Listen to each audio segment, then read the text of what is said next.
problem in Palestine is looking at the pre and post British Mandate period. So during the Ottoman period in Palestine, I think that looking at that history, basically pre-World War I, will dispel a lot of the rumors you might hear in the general discourse today about how this issue, Arabs and Palestinians versus Jews and Israelis, how this has been a eons long conflict between two parties, and really I think that perspective is really dispelled when you start to look at the facts of the case on the ground.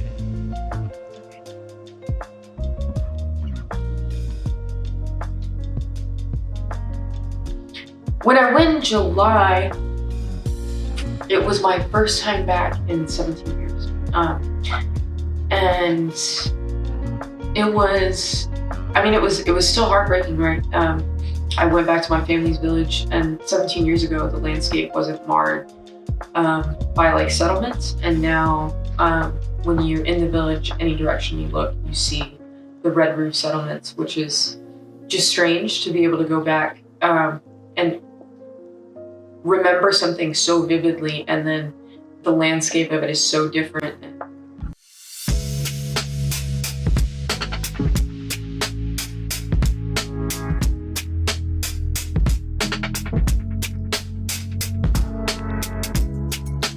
I actually heard about it. I was walking off of work. I used to work in a coffee shop out on the strip in San Antonio. And I decided to take a walk after the shifts, which I usually don't do. And I walked down the street and I saw a Palestinian flag and like a group of people surrounding it. I'd never seen that in San Antonio. So I went over and saw, and I met the team. They were putting on the pop-up. I got some good food. And that was that. We just got the information of everyone that was on the team, and then we just started kind of from there.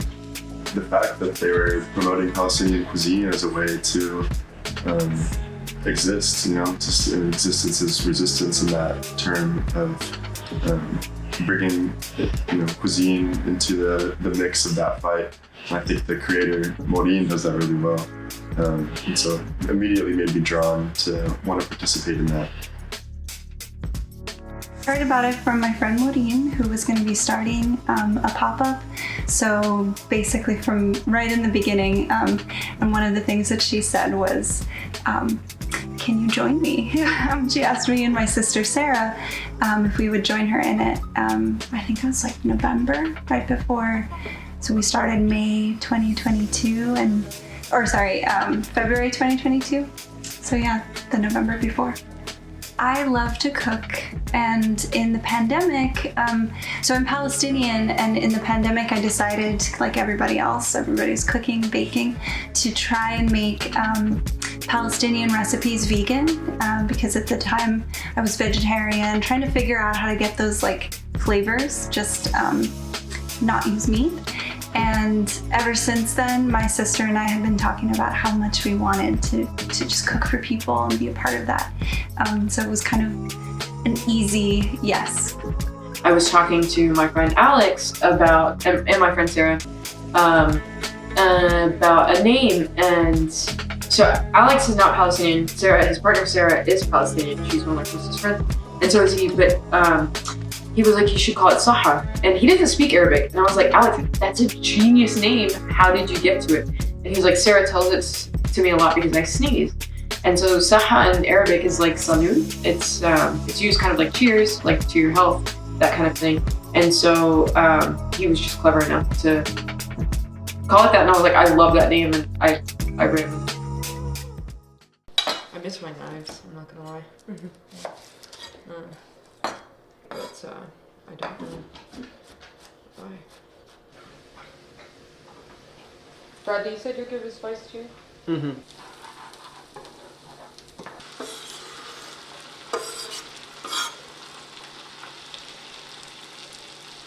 This time around, and this is my first time in Gaza, which is just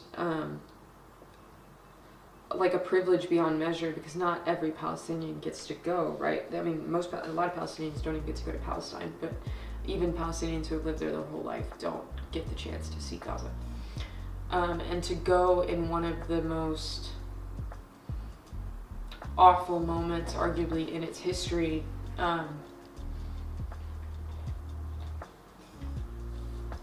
it was really hard.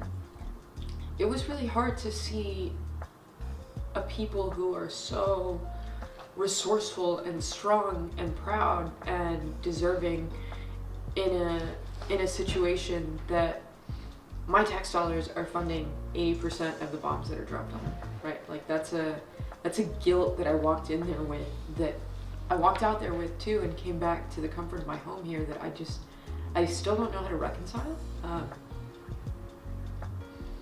But at the same time, it was one of the most fantastic experiences and transformative experiences of my life, right? Like I met people who were under the most pressurized conditions that I think human beings could be under, and yet we were met with a welcomeness and a graciousness and a kindness and a familiarity, right? Like there was this pride that there were other Palestinians who were coming to try to find some way to help in a situation where people were fleeing, right?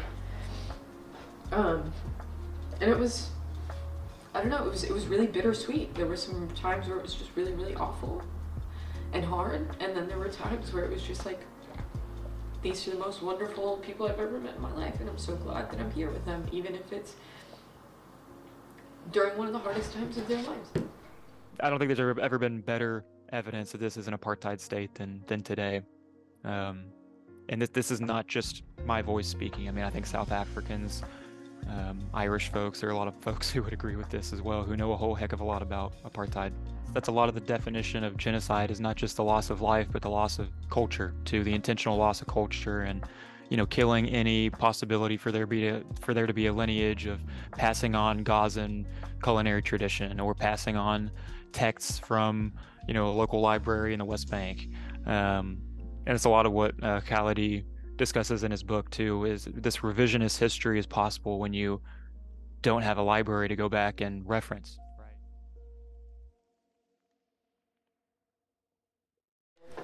I feel you. One of the things early on from our conversations, and I mean, it was not up for negotiation to be called Palestinian cuisine, because most of the time when you get a similar restaurant, you'll get Middle Eastern or Mediterranean, and sort of it kind of doesn't make it very clear that like what political viewpoint this food is coming from. And I feel like at this moment in time, to say you're Palestinian and to be open, it's kind of strange to say to be openly Palestinian, because there are no closeted Palestinians as far as I know, but to just be proud of being Palestinian it's a political statement. I mean, even if you don't intend it to be.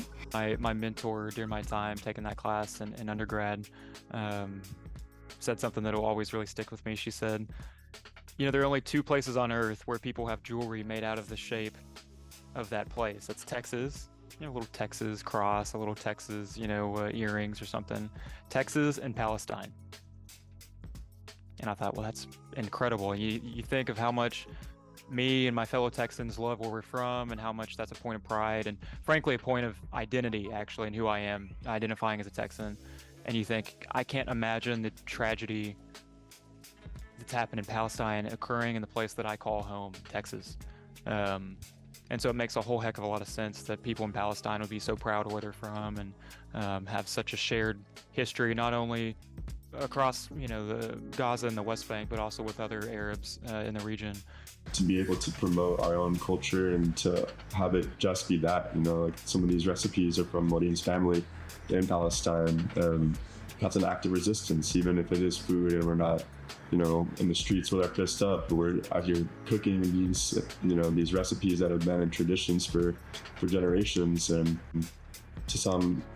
to most, in the status quo here is that we didn't get that. We don't have those generations to look back at, but the fact that we can bring these food to the table is a huge part of resisting that status quo that we're all a part of. We have a distinct identity, and one of the most sort of easily communicable ways to do that is through food. And so that's what I wanted to do. And I had said this before, it's like, you can't deny food the same way that people deny history or, make a revisionist sort of version of events. you either eat Palestinian food, you either show up to Saha and eat Palestinian food, or you don't. And yeah, that's all I wanted out of it, basically. And it became a way that we could talk about this and people could relate to Palestine. And that was important to me. It was just another facet of what I was trying to do in terms of generating change about the way people think about Palestine, about the way they feel about Palestine, and what they know about it.